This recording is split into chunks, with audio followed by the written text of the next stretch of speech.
Hey guys, I'm Izzy from my weekly and welcome to this Warlords of Draenor raiding guide. Today we'll be taking a look at the final boss, Heroic Imperator Margok in Highmaul. This is a 4-phase encounter with an intermission phase between the second and third, and the third and fourth phases. The first phase will show all the abilities and each other phase will change those abilities in one way or another. In phase 1, the first ability you'll have to deal with is Arcane Wrath. This deals a medium amount of damage when it expires, and it then jumps to the closest target within 200 yards. Whenever it jumps, its damage will increase by 25%, and its jump range will decrease by 50%. This means that after the 4th jump, it can expire if no one stands near the person with the debuff in a 13-yard range. To deal with this, we have 2 ranged DPS take the debuff outside of the raid, and on the 4th stack we have the person that it's still on stay out of the way to let the debuff expire. One thing to be clear on, however, whoever gets the debuff has to take it to the assigned ranged players so that they can further handle it, and this includes the melee. His next ability is Destructive Resonance. This is an arcane mine that, if it's triggered, it will do a large amount of AoE damage to the entire raid, and deal near fatal damage to the one who triggered it.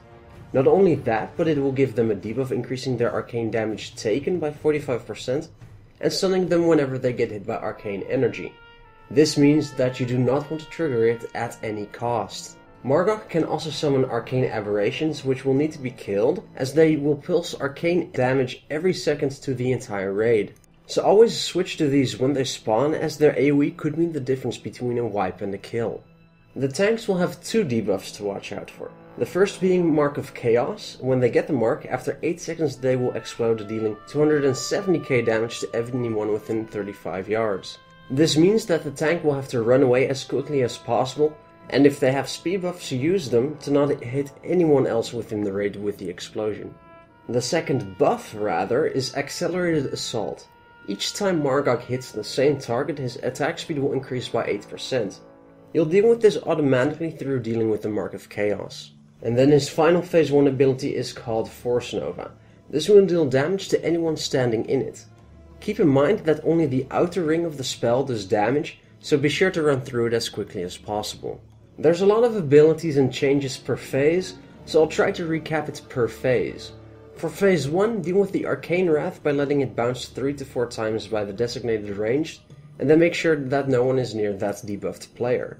Do not stand in the Arcane Mine, ever, and kill the adds as they spawn. And also keep in mind for the tank to move away from the raid when they have Mark of Chaos with at least 35 yards. At 85% of his health, phase 2 will start and his abilities will gain bonuses. Arcane Wrath will not allow the player to move more than 10 yards away. This means that players will have to pass the debuff like a baton to get it out of the raid. You still want to bring the debuff to the assigned ranged DPS to handle it, and due to the restriction on movement, the rest might need to move away from those that are debuffed. Other than that, the Arcane Resonance bomb will grow twice its size over 30 seconds. The Aberration ad will also knock everyone back when it dies, meaning you do not want to be standing in front of a mine or risk detonating it. The Mark of Chaos tank will be teleported to a random location, and the Force Nova will push people away. You deal with phase 2 the same way you did as phase 1. However, the 10-yard radius for the Arcane Wrath debuff might cause trouble, so be sure to communicate to the raid which side you're going to move to get it out of the raid. At 55%, he will go into the first intermission phase, which will last for 1 minute. During this phase you will have to deal with 2 things. Every 12 seconds the anomalies will spawn from the room, which will need to be killed, and the 2 Gorian war mages that will spawn will obviously also need to be killed.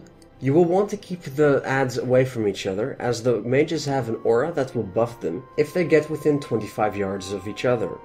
They will fixate on a target for 15 seconds and attack them before switching to another. They will also slow people, reducing their casting speed and movement speed by 50%, but luckily this can be dispelled. The cast that the war mages do can be interrupted, so do that as much as possible to reduce the damage on your raid. When the war mages cast their spell that does damage, it will do an AoE at the target, so whoever gets fixated will have to move away from the rest of the raid to not cleave that on others. To deal with the arcane anomalies, we assigned just 1 or 2 DPS to switch to them after the first mage dies. The rest will have to make sure that the second mage dies, as it does do a lot of damage.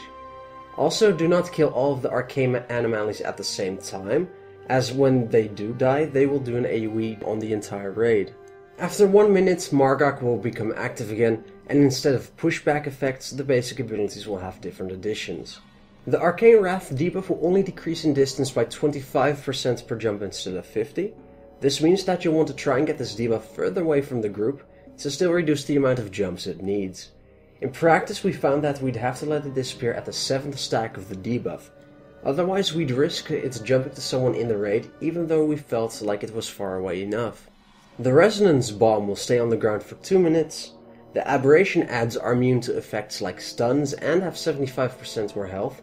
The Mark of Chaos will root the tank, which means the entire raid will have to move at least 35 yards away from the tank, and the Force Nova will trigger additional Novas every 8 seconds. For the Mark of Chaos route, we moved the boss and the entire raid to the opposite side of the room to give ourselves more space.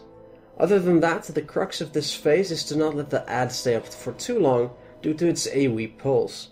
And Arcane Wrath now has to be dealt with all the way up to the 7th stack, meaning your assigned range will take heavy damage.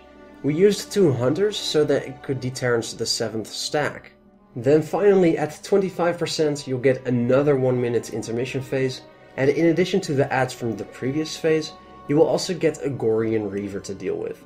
This will need to be tanked facing away from the raid due to the conal attack from Devastating Shockwave. He will also place a stacking debuff on the tank, increasing damage taken by 15% for 25 seconds per stack, and he will kick the tank in the face, pushing them away and resetting aggro. It's at this kicking point that you'll want to switch tanks. We found that this is the most intense phase due to all the damage that's incoming from the different ads, and as such we used Heroism to alleviate some of the pressure. The Reaver deals an absolute ton of damage, so we found it was best to kill off one mage, then kill the Reaver, and then kill the other mage. If a ranged player has interrupts, be sure to still use them on the second mage when you're killing the Reaver to reduce the amount of damage as much as possible. And then again, after 1 minute you go into the final phase and the abilities will again have different bonuses. The Arcane Wrath will jump to a second person the first time it jumps. This means that you have to deal with 2 of them instead of 1. At this point you will want them to still get the debuff to the edge of the raid group, but due to the added complexity of the second debuff, we made it everyone's responsibility that if they got the 4th stack, then they would have to run it out of the raid.